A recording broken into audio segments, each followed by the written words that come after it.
하나님 말씀 오늘은 사무엘하 17장이 되겠습니다. 사무엘하 17장 1절로부터 봉독하겠습니다.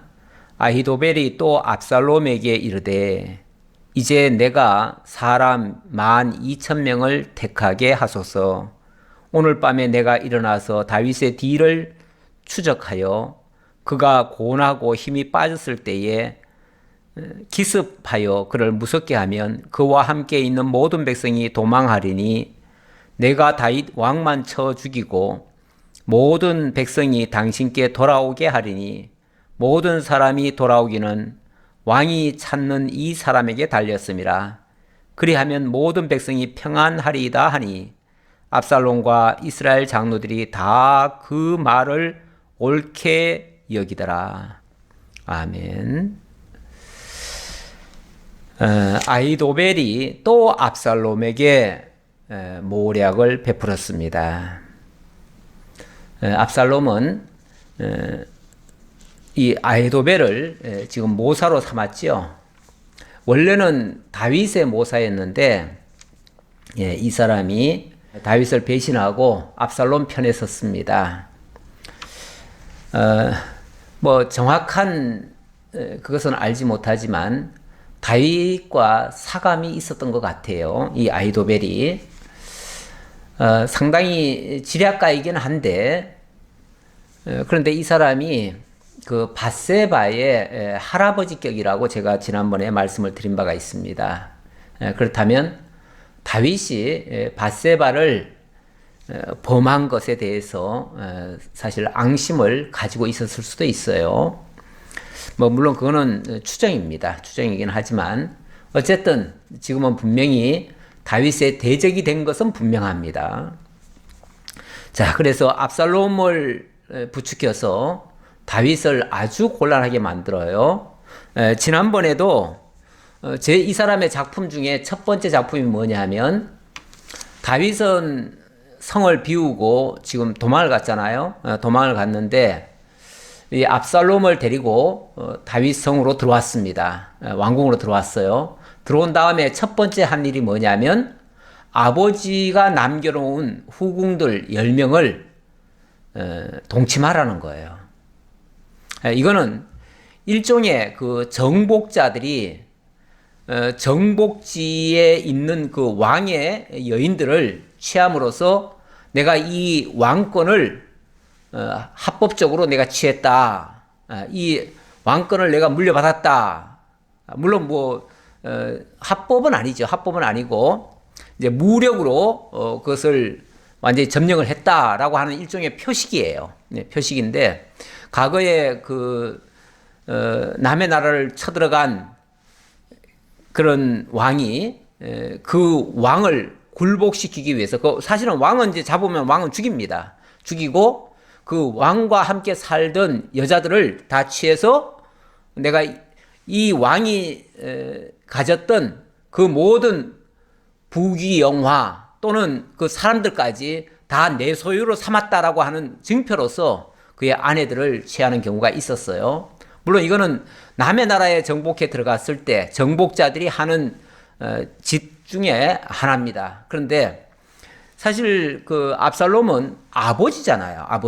아버지고 아버지의 여인들은 어머니격이죠. 어머니격인데 그 어머니를 그렇게 취한다는 거는 이건 있을 수가 없는 거죠. 이건 인륜적으로 보면은 말이 안 되는 얘기인데 지금 이 아히도벨은 아버지 다윗과 완전한 결별을 지금 이루려고 하는 거예요. 그래서 다윗의 모든 것을 다 빼앗아 버리고 다윗은 제거하고 그리고 그 여인들까지 다 취하고 그 모든 것은 이제 압살롬의 것으로 완전히 돌리려고 하는, 그래서 선왕과는 완전히 단절하기 위한 그런 일환이죠. 그런 일환으로서 그런 짓을 시켰고 이번에 두 번째 또 모략을 하나 쓰는데 이거는 이제 그 다음 목표가 뭐냐면 다윗을 제거하는 일이에요. 제일 이게 중요하다고 느낀 거예요. 왜냐하면 한 나라 안에 왕이 둘이 있을 수는 없거든요. 하늘 아래 태양이 둘이 뜰 수가 없듯이 한 나라에 왕이 두 명이 있는 것은 용납할 수가 없습니다. 그런데 아직까지는 합법적인 왕은 다윗이죠. 그리고 압살롬은 자기 스스로 왕이 된 자죠. 그러니까 결국은 왕이 둘이 돼버렸는데 이게 결국은 하나로 통일이 돼야 됩니다. 통일이 되려면은 다윗을 제거하든지 뭐 가장 좋은 방법은 다윗이 하야를 하면 되죠. 왕위를 완전히 내려놓고 포기하면 되죠. 그런데 뭐 다윗이 그렇게 할 리는 만무하고요. 또 압살롬도 이 합법적으로 지금 얻지를 못하니까 그 다음에 할 수 있는 방법은 다윗을 제거를 해야 됩니다. 제거를 하려면 가장 좋은 쿠데타는요, 무혈입성입니다. 무혈입성이고, 그리고 그 적장의 목을 뱀으로써 다 끝납니다. 그러면 적은 바로 다윗이 되겠고요. 다윗 한 사람만 제거하고 나면 나머지 백성들은 솔직히 말하면은 뭐 이 사람이 왕이면 어떻고 저 사람이 왕이면 어떻겠습니까? 누가 왕이 됐든 간에 백성들은 자기들 편안하게 하면 되지요. 그래서 다윗이 있을 때는 당연히 다윗 편에 서 있겠지만 지금은 다윗이 성을 비우고 도망을 간 상태이기 때문에 아니 뭐 압살롬이 와서 왕노릇 한다고 해도 백성들은 아마 크게 개의치 않을 겁니다. 그래서 이 아히도벨은 뭐라고 그러냐면 작전이 뭐냐면 다윗 하나만 제거하면 된다. 다윗 한 사람만 죽이면 된다. 제거하기 위한 방법이 일종의 핀셋 제거 방식이죠. 핀셋 제거 방식. 그러니까 핀셋으로 하나만 꼬집어서 딱 꺼내듯이 뭐 여러 다른 사람들 피해 입히면 안 돼요. 원래 쿠데타의 큰 맹점 중에 하나는 많은 피를 흘리게 되잖아요. 많은 피를 흘리면은 그 쿠데타는 나중에 후유증이 많습니다. 그래서 피를 전혀 흘리지 말고 오직 한 사람만 제거하자. 다윗 한 사람만 제거하자. 이게 이제 아히도벨의 전략이에요. 전략적으로 말하면 그게 참 좋은 방법입니다.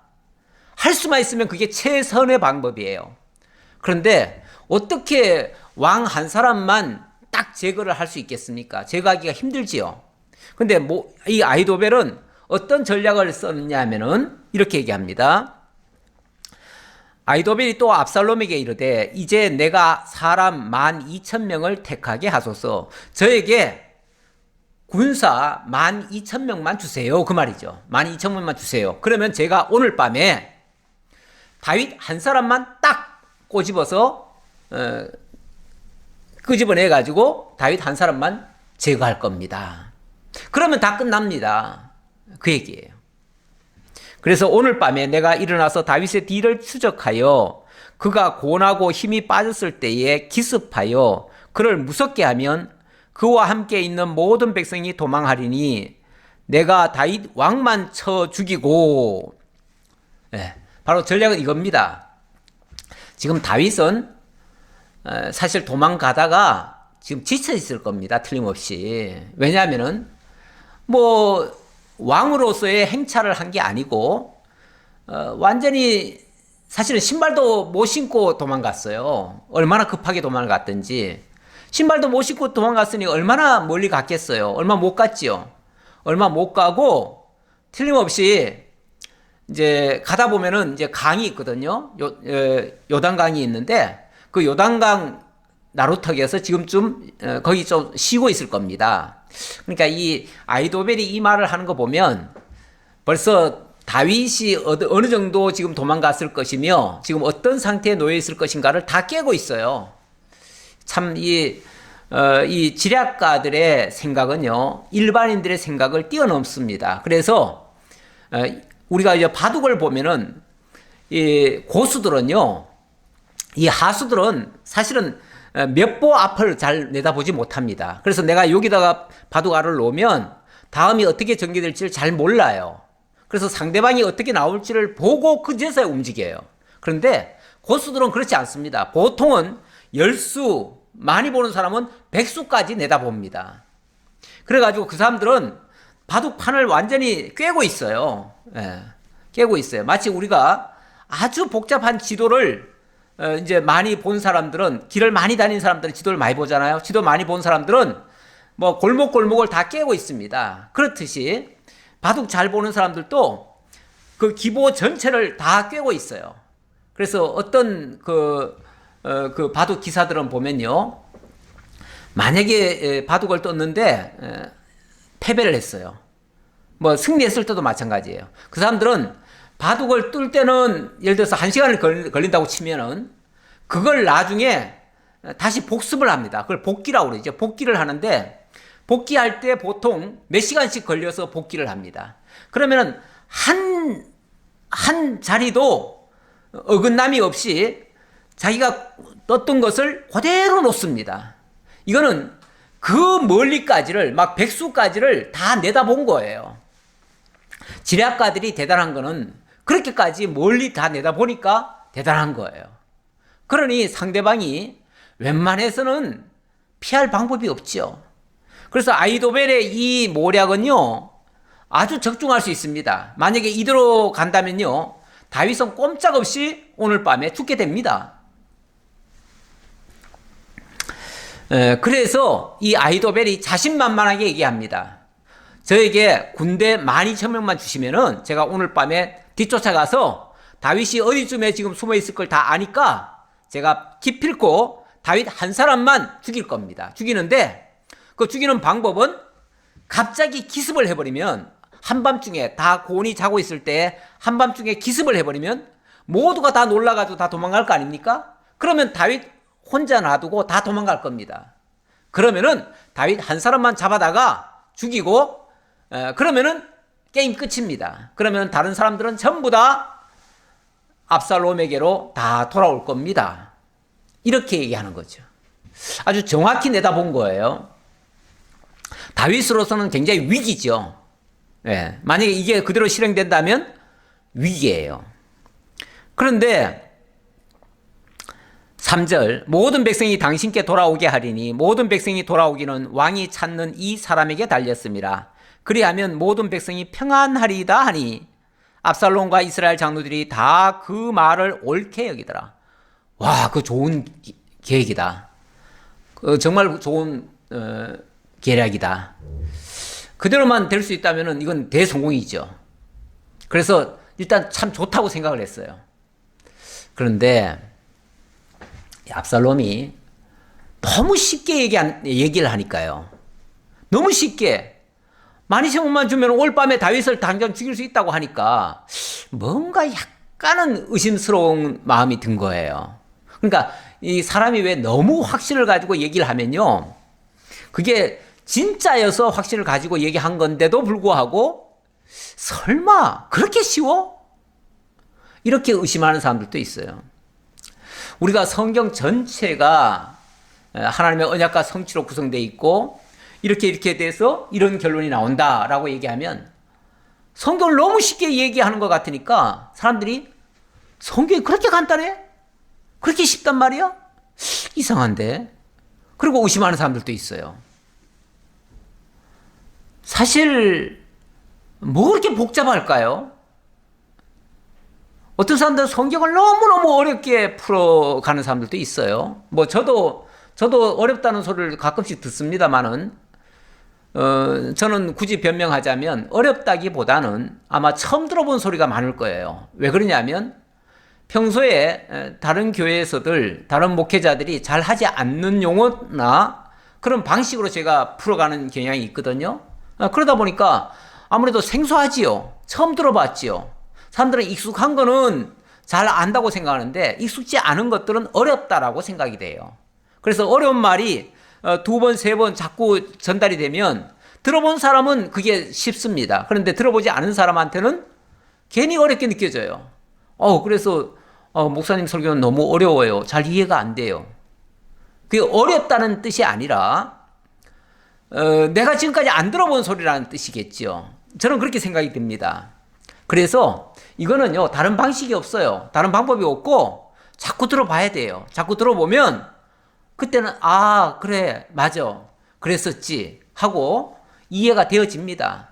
사실 우리는 어찌 보면 원리적으로 성경을 설명하잖아요. 그러니까 어느 정도의 성경의 원리를 파악하면 그 다음부터는 다 연결이 되어져요. 연결이 되어지니까 우리가 마치 수학 공식을 알면 아무리 어려운 수학 문제라도 다 풀어갈 수 있어요.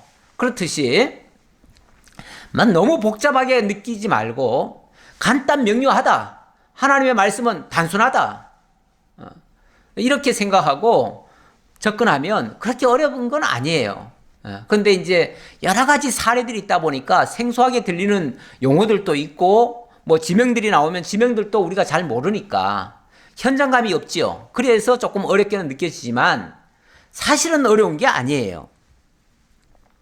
그런데 어쨌든 너무 쉽게 확신을 가지고 얘기를 하니까 이 압살롬이 그 말이 옳다라고 하면서도 한편으로는 왠지 그 말만 듣고 그대로 실행하기에는 약간의 위험성이 있지 않을까라는 일종의 노파심이죠. 노파심. 그래서 기왕이면은 한 사람의 이야기를 더 들어보자 라고 생각을 한 거예요. 그래서 5절에 압살롬이 이르되 아렉 사람 후세도 부르라. 우리가 이제 그의 말도 듣자 하니라. 그래서 아렉 사람 후세도 한번 불러보자. 후세는 누굽니까? 역시 다윗의 모사였는데 다윗이 후세가 따라오려고 하니까 같이 도망가려고 하니까 다윗이 후세 보고 너는 왕궁에 머물러 있어라. 그리고 압살롬이 오거들랑 압살롬에게 충성을 해라. 그리고 네가 나를 위한다면 압살롬이 무슨 계획을 세우는지 그것을 제사장에게 전달해서 제사장이 나에게 연락하도록 이렇게 좀 해다오. 그게 정말 나를 위하는 일이다. 이렇게 얘기를 합니다. 어찌 보면 적진에 남겨놓고 내 편에 좀 서 있어 달라 이 얘기죠. 사실 다윗으로서는 만약에 모든 사람이 다 왕궁을 비우고 자기 사람들이 다 나와버리면은 아무도 왕궁에서 일어난 일을 전해줄 사람이 없어요. 그러면 정말 답답하지요. 어떻게 자기가 대책을 세워야 될지 모르죠. 그런데 이 후세를 남겨놓으면 후세가 혹시라도 그 정보를 알려주지 않을까 하는 그 기대감으로 후세를 남겨놨습니다. 그래서 이 후세는 어찌 보면 전략적으로 다윗 왕궁에 남았습니다. 남아서 압살롬이 들어올 때 압살롬 왕 만세, 압살롬 왕 만세 이렇게 불렀어요. 그랬더니 압살롬이 처음에는 의심을 하다가 나중에는 진짜 내게 충성을 하나보다 해서 믿고 지금 모사로 쓰는 거예요. 쓰는데 1차는 아히도벨이죠. 아히도벨은 자기와 함께 했으니까. 그래서 아히도벨 말을 먼저 듣고 그 다음에 2차적으로 혹시나 해서 이 후세를 또 부른 거예요. 불러가지고 네 얘기도 한번 들어보자. 너는 어떻게 생각하느냐라고 물어본 거예요. 후세가 압살롬에게 이르매 압살롬이 그에게 말하 이르되 아히도벨이 이러이러하게 말하니 우리가 그 말대로 행하랴. 그렇지 아니하거든 너는 말하라 하니 내가 아히도벨에게 물어봤더니 아히도벨은 이렇게 해서 다윗 한 사람만 핀셋으로 뽑아가지고 죽이자 이렇게 얘기하는데 그게 가능하겠느냐? 그게 가능하다면 내가 그렇게 할 것이고 혹시 거기에 어떤 문제가 있다면 네가 좀 지적을 해봐라 라고 얘기를 했어요. 그랬더니 아마 후세가 뜨끔했을 거예요. 만약에 그대로 실행에 옮긴다면 다윗은 오늘 밤에 죽는 것이 분명합니다. 그러니까 일단 이걸 막아야 돼요. 막아야 되겠기에 후세가 이렇게 답을 합니다. 7절 후세가 압살롬에게 이르되 이번에는 아히도벨이 베푼 계략이 좋지 아니하니이다 하고 제가 생각하기는 그거는 아닌데요. 그 말이죠. 아히도벨의 말이 항상 옳았고 정말 잘했지만은 이번에 얘기한 거는 좀 아닌 것 같습니다. 이렇게 얘기하는 거죠. 그러면서 또 후세가 말하되 왕도 아시거니와 왕의 아버지와 그의 추종자들은 용사라. 그들은 들에 있는 곰이 새끼를 빼앗긴 것 같이 격분하였고 왕의 부친은 전쟁에 익숙한 사람인즉 백성과 함께 자지 아니하고 압살롬 왕께서도 아시겠지만은 아버지, 그 부친 아버지와 아버지 곁에 있는 그 장수들이 보통 사람입니까? 그들이 얼마나 용맹한 사람들입니까? 아버지도 사실은 장군 아닙니까? 그러니 그 장군들이 그렇게 허술하게 뭐 길거리에 있다가 붙잡혀가지고 죽도록 그렇게 내버려 두지 않을 겁니다. 절대로. 틀림없이 길거리에서 자지 않을 것이고요. 분명히 백성들과 함께 지금 같이 있을 리가 없습니다.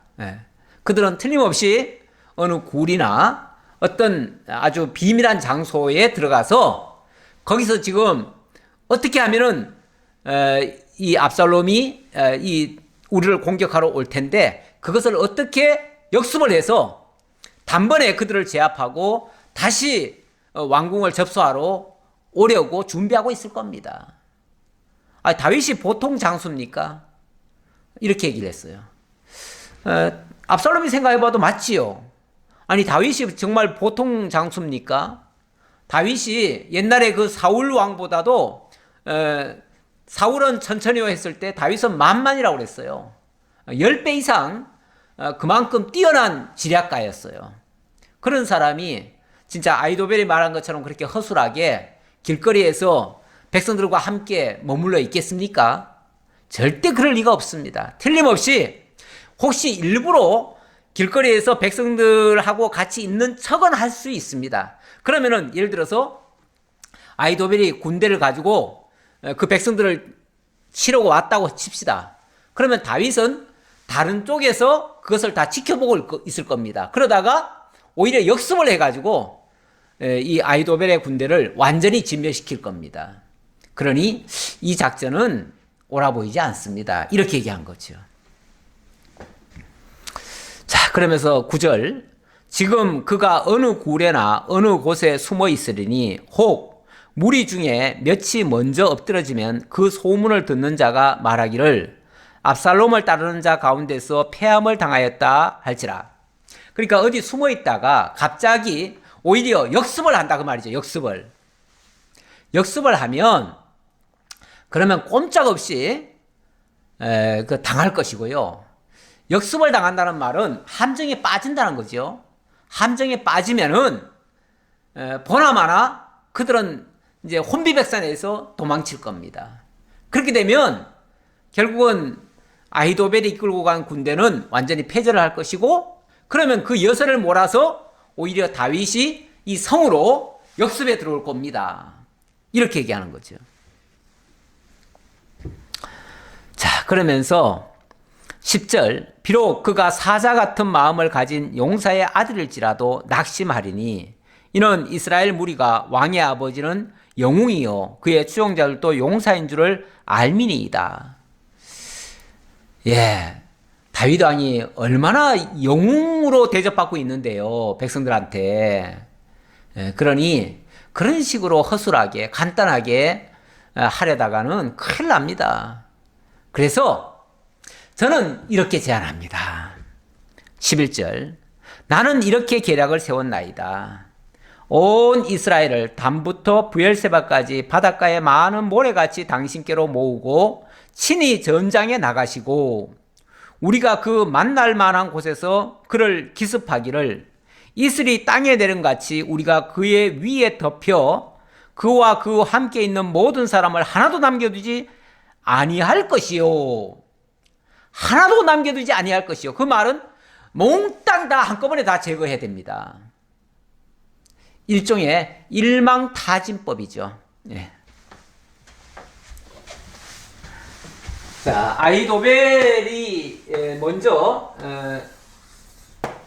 계략을 세웠습니다. 세웠는데 자, 예루살렘에서부터 지금 다윗은 도망을 갔어요. 도망을 가다가 어디쯤 왔냐면은 여기가 이제 요단강이잖아요. 요단강 여기 나루턱이 있어요.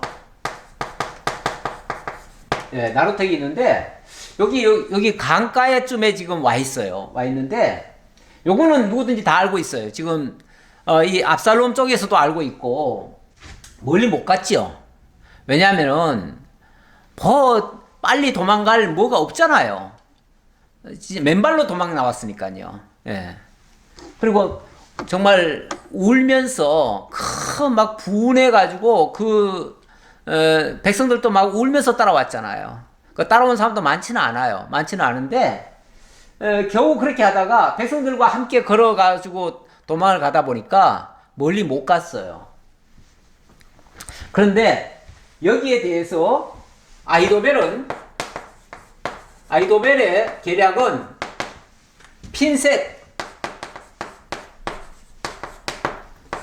제거법이라고 합시다. 핀셋 제거법. 이게 제가 만든 법입니다. 이런 법은 없어요, 사실. 없는데 마치 핀셋으로 딱 한 사람만 끄집어내 가지고 그 사람만 척결하자, 이런 방식이고요.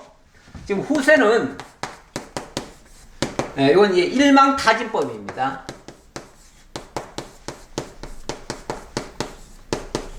이거는 이제 한꺼번에 몽땅 다 제거하자, 그 말이죠. 쉽게 말하면 다윗 어설프게 건드렸다가는요, 우리가 역습당합니다. 그러니까 한꺼번에 몽땅 다 죽여버려야 됩니다. 한꺼번에 몽땅 다 죽이려면요, 물론 다윗을 따르는 용사가 많지는 않지만 그 유명한 요압이 있잖아요. 요압, 아비세, 뭐 이런 아주 유명한 장수들이 있어요. 아주 영웅시 되는 사람들이 있어요. 그 사람들은 정말 몇 명만 갔어도 암몬을 다 물리치고 이랬던 사람들이에요. 다윗 역시 마찬가지고요. 다윗도 그동안에 수많은 전쟁을 겪어왔기 때문에 어떤 전쟁이라도 능히 대처할 수 있는 그런 능력이 있습니다. 그렇기 때문에 그 다윗만 따로 뽑아가지고 죽일 수 있다고요? 말도 안 되는 소리입니다. 그 요압이 가만둘 리가 없고요. 그리고 백성들과 함께 그렇게 용맹스러운 장수가, 그렇게 정말 지략이 많은 장수가 백성들과 함께 허술하게 길거리에서 자고 있을 리가 만무합니다.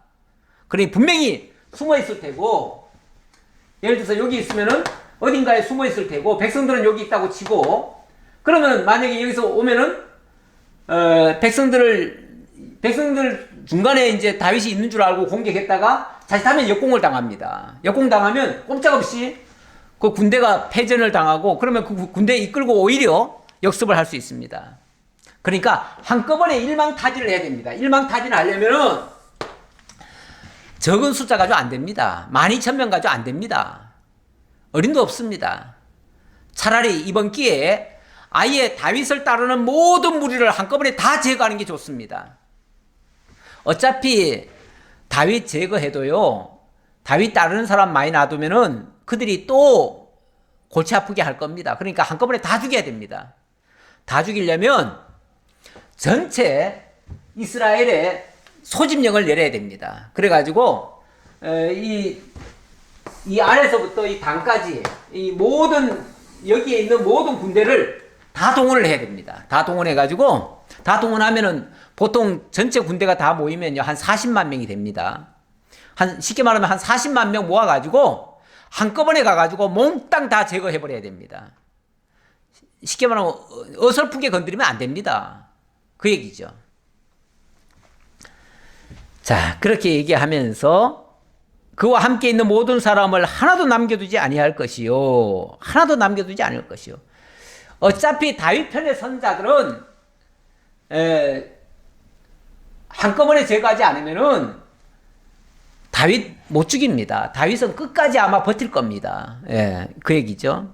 그러면서 또 만일 그가 어느 성에 들었으면 온 이스라엘이 밧줄을 가져다가 그 성을 강으로 끌어들여서 그곳에 작은 돌 하나도 보이지 아니하게 할 것이니이다 하며, 그러면서 또 예를 들기를, 만약에 어느 성 안에 들어갔다고 칩시다. 그러면은 그 성을 아예 그냥 통째로 완전히 쓸어버려야 됩니다. 통째로 쓸어버리려면은 뭐 끈으로 많이 묶어가지고 성을 그냥 다 끌고 가가지고 완전히 돌짝 하나도 남지 않도록 다 쓸어버려야 됩니다. 완전 초토화 시켜야 된다, 그 말이죠. 초토화 시켜야 된다. 그래서 제가 일망타진법이라 이렇게 얘기했는데, 뭐 초토화법이라고도 할 수 있겠죠. 제가 그냥 이해하기 좋으라고 제가 그렇게 표현을 했습니다.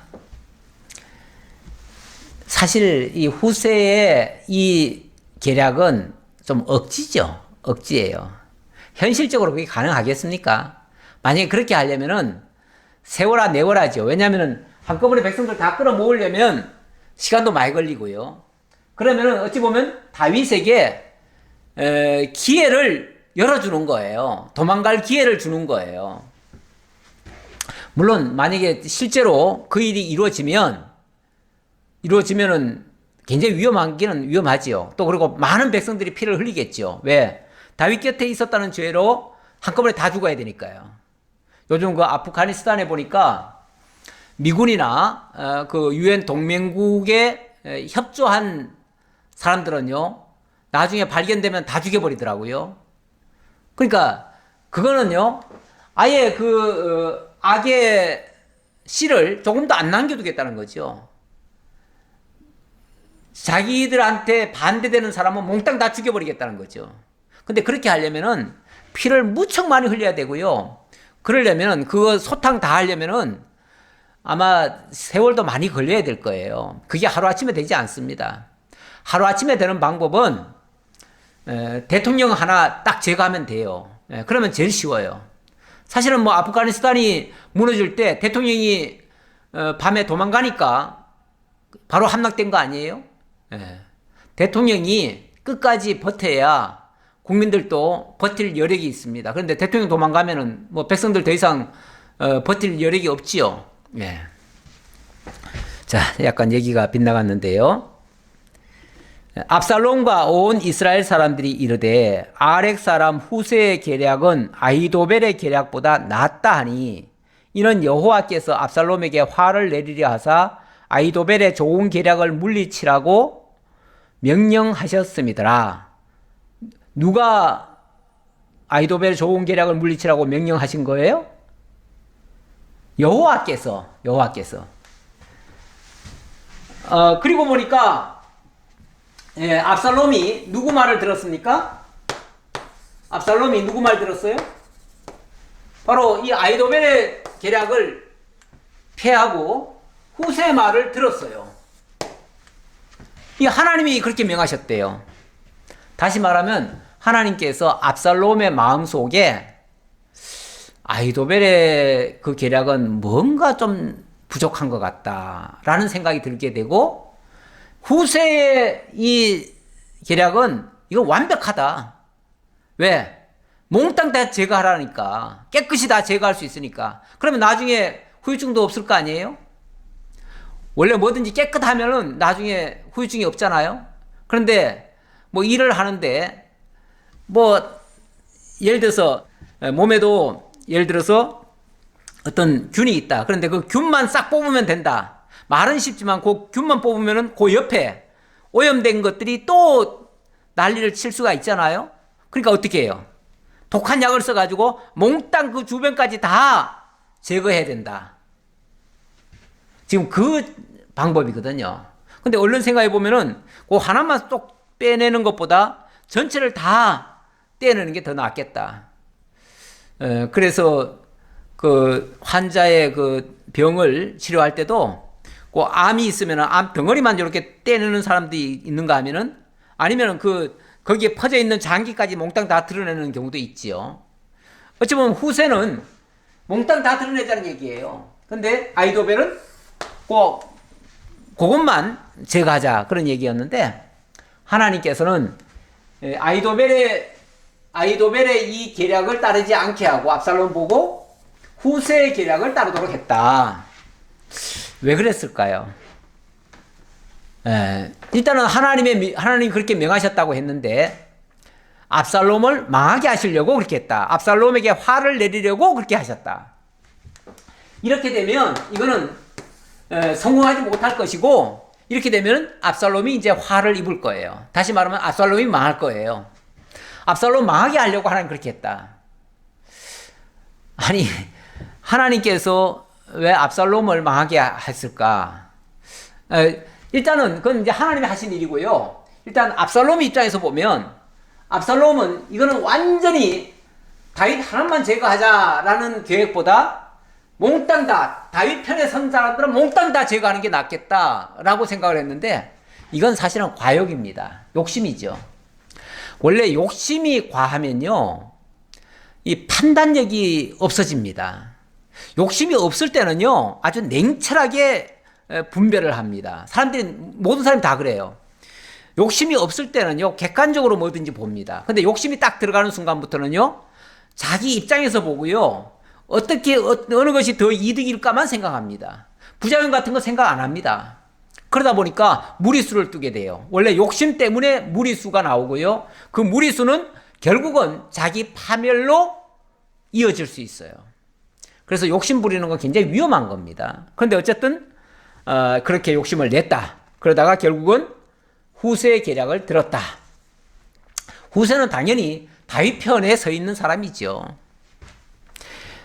15절입니다. 이에 후세가 사독과 아비아달 두 제사장에게 이르되 아히도벨이 압살롬과 이스라엘 장로들에게 이러이러하게 계략을 세웠고 나도 이러이러하게 계략을 세웠으니 이제 너희는 빨리 사람을 보내 다윗에게 전하기를 오늘 밤에 광야 나루터에서 자지 말고 아무쪼록 건너가소서 하라. 혹시 왕과 그를 따르는 모든 백성이 몰사할까 하노라 하니라.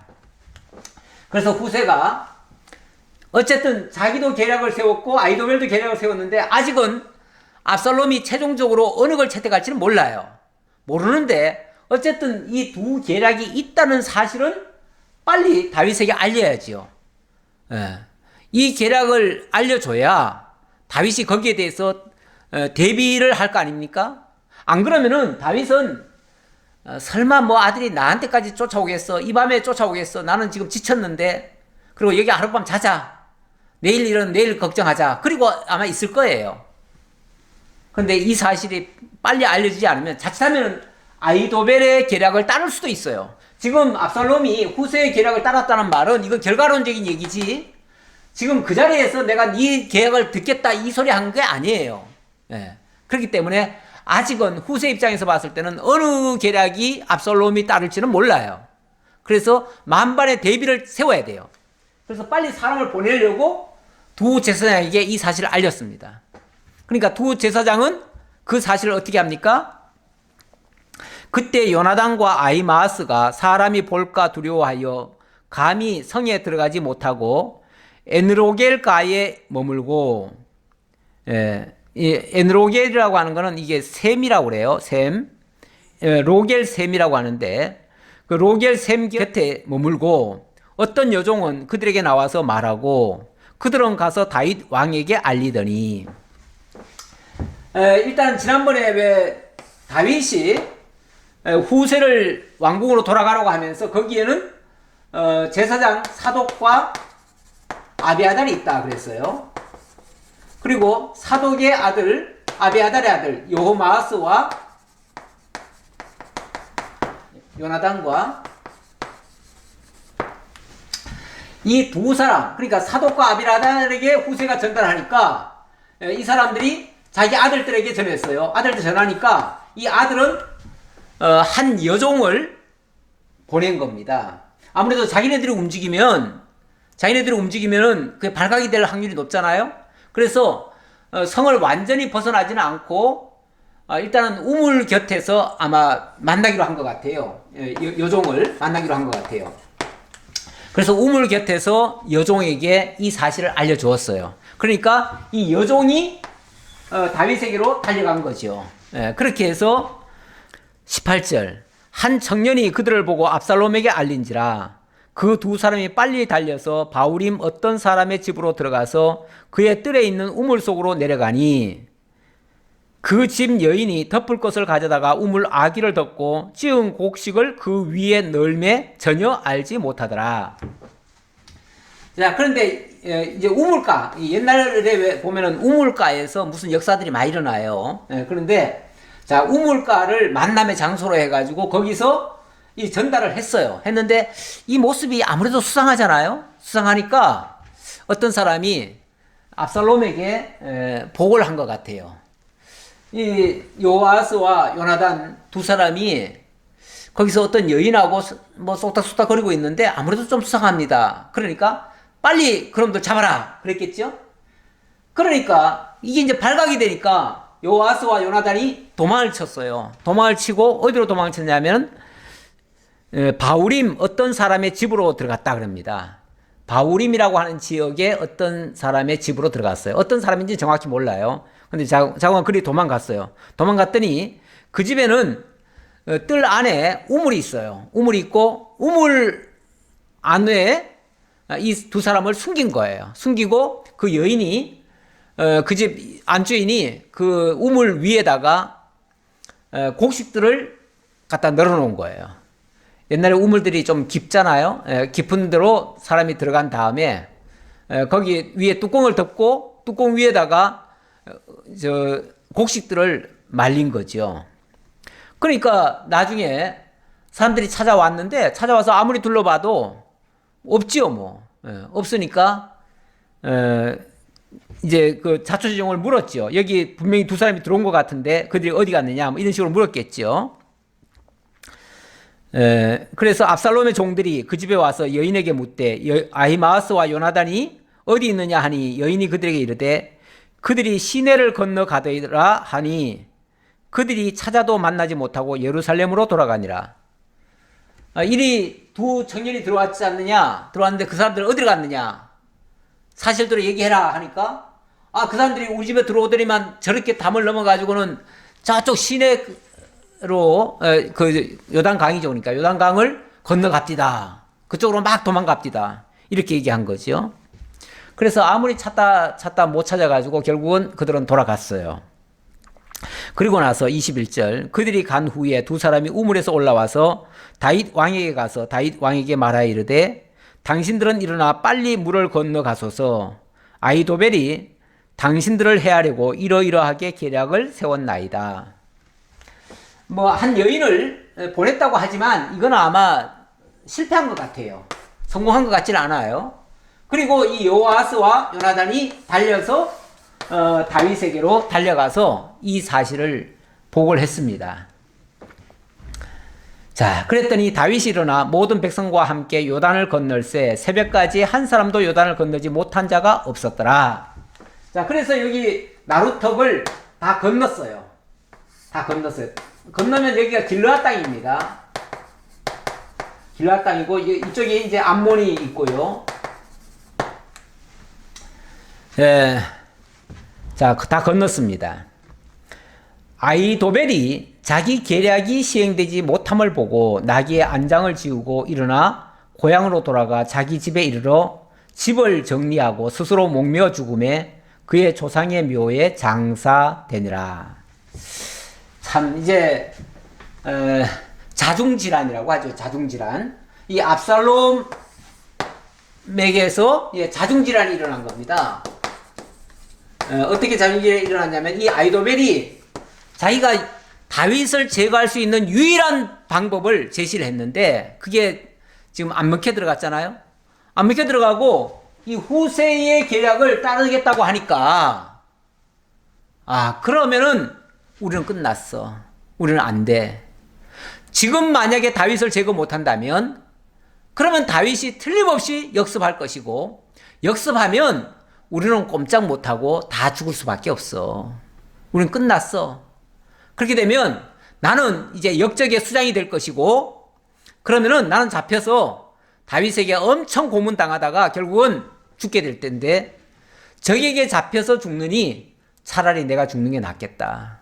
그러면서 그냥 그 길로 짐을 싸가지고 고향으로 내려가 버렸습니다. 내려가 가지고는 거기서 자살을 했습니다. 자결을 했어요.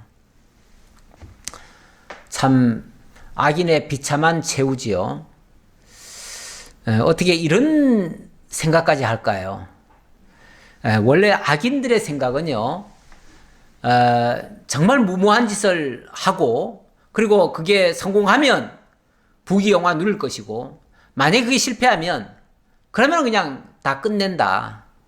악인들은 그렇게 어찌 보면 극단적인 생각들을 많이 합니다. 그런데 이 사건이 어찌 보면 악인의 그 모략에 의해서 의인이 어려움을 당하고 그것 때문에 의인을 괴롭게 하다가 악인은 나중에 자결을 하는 이런 모습. 이게 나중에 보면 우리 주 예수 그리스도를 오해하고 그래서 예수 그리스도를 고발하고 죽음에 처해지도록 그렇게 한 다음에 나중에 그게 잘못됐다는 것을 알고는 스스로 자결한 사람이 있죠. 그 사람이 바로 가룟 유다 아닙니까? 그 가룟 유다, 어찌 보면 가룟 유다의 예표적인 그런 모습이기도 해요. 이런 모습이. 그러니까 참 아히도벨이 어찌 보면 제일 똑똑한 사람입니다. 똑똑한 사람인데 악인 편에 섰다가 악한 일을 도모하다가 결국은 자기 패망으로 인생을 끝냈지요. 그 예수님의 12제자 중에서도요, 사실은 제일 똑똑한 사람이 가룟 유다입니다. 그 베드로나 뭐 다른 사람들은요, 큰 소리는 치고 그랬지만은 사실은 좀 무식하지요. 어찌 보면 지략적으로는 가룟 유다를 따라잡지 못합니다. 가룟 유다가 유일하게 많이 배운 사람이고요. 그래서 정말 예수님을 따라다닐 때는 가장 똑똑한 사람으로서 남았었어요. 그런데 마지막은 가장 비참하게 끝냈지요. 네. 자, 이렇게 해서 아히도벨은 비참한 최후를 맞이했습니다. 이제 앞으로 어떻게 될 것인지 뻔히 알았죠. 제가 아까 그랬잖아요. 바둑의 고수들은 열수, 백수를 내다본다고요. 이 아히도벨은 앞으로 어떻게 전개될 건지를 뻔히 안 거예요. 그래서 이제 압살롬은 망하고 나도 이제 살아있으면은 죽을 것이다 라는 걸 알기 때문에 그래서 자기를 한 거예요. 원래 뻔히 죽을 줄 아는 사람은요, 그 비참하게 죽느니 차라리 내가 그냥 곱게 죽는 게 낫겠다 해가지고 자기를 택하는 경우가 있어요. 그래서 적에게 잡히느니 내가 적에게 비굴하게 당하느니 내가 스스로 고귀한 죽음을 죽겠다 하고 죽는 경우가 되겠지요. 자, 24절입니다. 이에 다윗은 마하나임에 이르고 압살롬은 모든 이스라엘 사람과 함께 요단을 건너니라. 마하나임은 한 여기쯤 됩니다. 여기쯤 되는데 여기 이제 마하나임에 이르고 그리고 뒤따라서 이 후세의 계략을 따라서 압살롬도 나루턱을 지나서 여기까지 와가지고 여기서 진을 친 거예요. 이제 마하나임까지는 못 쫓아가고 여기서 이제 진을 쳤어요. 압살롬이 아마사로 요압을 대신하여 군 지휘관을 삼으니라. 아마사는 이스라엘 사람 이드라라 하는 자의 아들이라. 이드라가 나하스의 딸 아비갈과 동침하여 그를 낳았으며 아비갈은 요압의 어머니 스루야의 동생이더라. 이 압살롬은 이제 군 지휘관이 전에는 요압이 있었는데 요압이 다윗을 따라갔으니까 군 지휘관이 없잖아요. 없으니까 아마사를 요압 대신 군 지휘관으로 삼았다 그러는데 이 아마사가 누구인가를 소개하는 장면입니다. 근데 이 아마사는 그 요압의 어머니 스루야의 동생이 낳은 아들입니다. 그러니까 뭐 복잡하게 얘기했지만은 사실은 이종 사촌간이죠. 이종 사촌간. 그러니까 그 집안이 아마 이 전쟁을 잘했던 사람들 같아요. 그러니까 그 집안에서 요압도 군 지휘관으로서 그렇게 활동을 하고 있고 그 동생의 아들도 역시 물론 적의 편에 섰지만은 용맹해서 이 장군이 돼 있습니다. 이에 이스라엘 무리와 압살롬이 길르앗 땅에 진치니라. 이 길르앗 땅, 여기가 이제 여기가 다 길르앗 땅이에요. 길르앗 땅인데 이 예루살렘에서 떠나가지고 이 길르앗이라고 하는 지역에서 이제 전쟁을 한판 치르게 됐다 그 말이죠. 어찌 보면 후세가 이 압살롬에게 직접 오도록 했는데 여기까지 오게끔 한 건데 이거는 결국은 압살롬을 죽이기 위해서 그렇게 전략을 세웠다라고 말할 수 있습니다. 다윗이 마하나임에 이르렀을 때에 암몬 족속에게 속한 라빠 사람 나하스의 아들 소비와 로데발 사람 암미엘의 아들 마길과 로글림 길르앗 사람 바르실레가 침상과 대야와 질그릇과 밀과 보리와 밀가루와 볶은 곡식과 콩과 팥과 볶은 녹두와 우선 거기까지요. 자, 여기는 엄밀하게 말하면 길르앗 땅이라고 하는데 사실은 뭐 이방 땅이나 마찬가지예요. 물론 여기에 므낫세 지파가 들어와서 사니까 므낫세 땅이라고도 할 수 있지만 굳이 길르앗 땅이라고 말하는 이유는 이쪽이 원래 이방 지역이었어요. 이방 지역이기 때문에 그렇게 얘기하고 실제로 이방 사람들이 많이 살고 있고요. 그러니까 지금은 다윗의 나라에 함께 속해 있지만 사실은 여기에 이방인들이 많아요. 그리고 이들은 한때 암몬에게 속했던, 여기 뭐라고 되어 있습니까? 암몬 족속에게 속한 라빠 사람 나하스의 아들 소비와 로데발 사람 암미엘의 아들 마길과 뭐 이렇게 쭉 얘기하죠. 그러니까 이들이 한때는 이 암몬에게 공격을 받아가지고 암몬의 속국으로 살았던 사람들도 여기 있다는 얘기예요. 그런데 이들이 다윗이 이 암몬을 제압을 하고 암몬을 속국 삼았잖아요. 그러다 보니까 여기서부터 이들이 다 해방을 받은 거예요. 다윗 덕분에 구원을 받은 사람들이에요. 구원을 받은 사람들이니까 다윗을 은인으로 여기고 있죠. 그러니까 이 사람들이 다윗이 오니까 다윗을 배척을 하는 게 아니라 다윗을 아주 기쁘게 환영을 합니다. 환영을 해서 다윗이 필요한 모든 것을 다 공급을 합니다. 다윗은 지금 뭐 빈몸으로 왔잖아요. 그러니까 당장 다윗이 거처할 수 있는 침상과 대야와 질그릇과 뭐 이런 걸 줬다고 그러잖아요. 이거는 다 의식을 하기 위한 의식주를 하기 위한 그런 도구들이죠. 도구들. 침대도 주고 뭐 대야도 주고 또 질그릇도 주고 이게 다 밥 먹기 위해서는 그릇이 필요하잖아요. 그런 것들을 다 줬다. 그 다음에 또 식물들도 준 거예요. 먹거리도 준 거예요. 그래가지고 밀, 보리, 밀가루, 볶은 곡식, 콩, 팥, 볶은 녹두 뿐만 아니라 꿀과 버터와 양과 치즈를 가져다가 다윗과 그와 함께한 백성에게 먹게 하였으니 다시 말하면 있는 모든 것을 다 끄집어내가지고 다 먹였다 그 말이죠. 뭐 아까운 거를 가리지 않고 여기 뭐 앞에서 얘기한 거는 일반 음식이지만 뒤에 있는 거는 아주 고급 음식 아닙니까? 그 고급 음식까지도 다 제공했다. 아끼지 않았다 그 말이죠. 이거는 정말 귀한 손님에게 다 내어주는 모습이죠.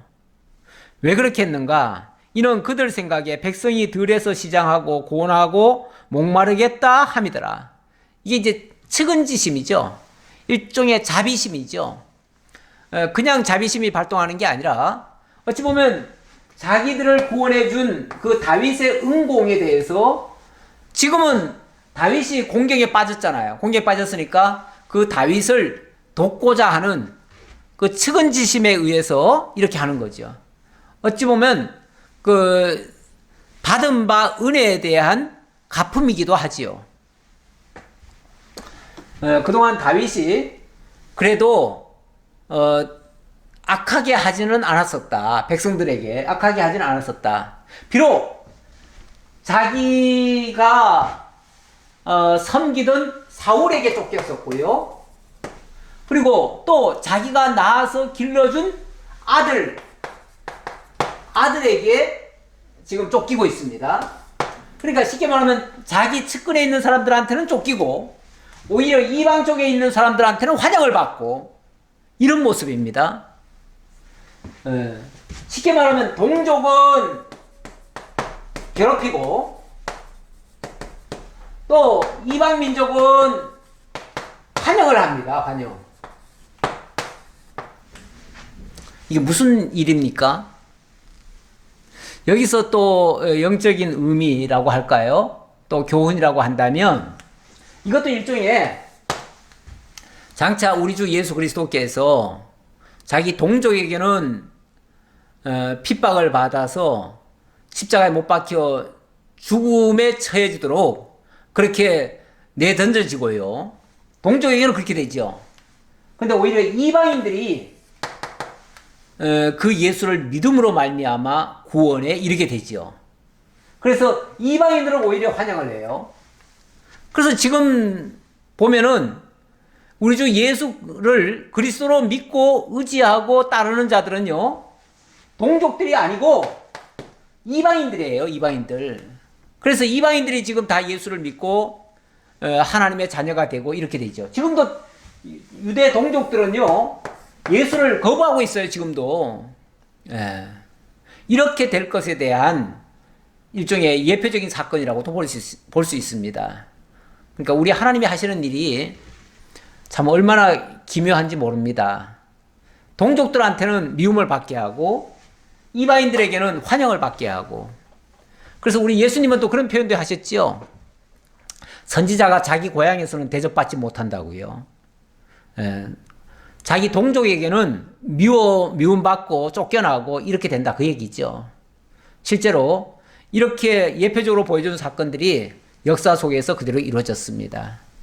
하나님의 말씀은 변함없이 이루어지는 것을 확인할 수 있습니다. 기도하겠습니다. 아버지 하나님 감사합니다. 오늘도 이 사무엘 하를 통해서 다윗의 그 공고한 시절에 있었던 하나님의 역사, 하나님의 놀라운 섭리를 다시 한번 깨닫게 되었습니다. 하나님은 아히도벨의 그 악한 계략이 실패로 돌아가게 하시고 후세의 계략이 적용되어서 압살롬을 오히려 파멸에 이르게 하는 그런 역사가 이루어지도록 섭리하셨습니다. 그리고 다윗은 쫓김을 당했지만은 그러나 이방인들에게는 오히려 환영을 받는 이런 모습을 보게 됩니다. 아버지 하나님, 오늘날 이방인이요 정말 보잘것없는 저희들이 정말 주님의 은혜를 잊고 예수를 그리스도로 영접해서 하나님의 자녀가 되어지고 그 안에서 영원한 복을 누리게 되어진 것 너무나 감사합니다. 이 은혜의 삶을 살아가며 정말 하나님의 은혜에 보답하는 삶으로 이어져 갈 수 있도록 역사해 주옵소서. 감사드렸고 예수님 이름으로 기도하옵나이다. 아멘.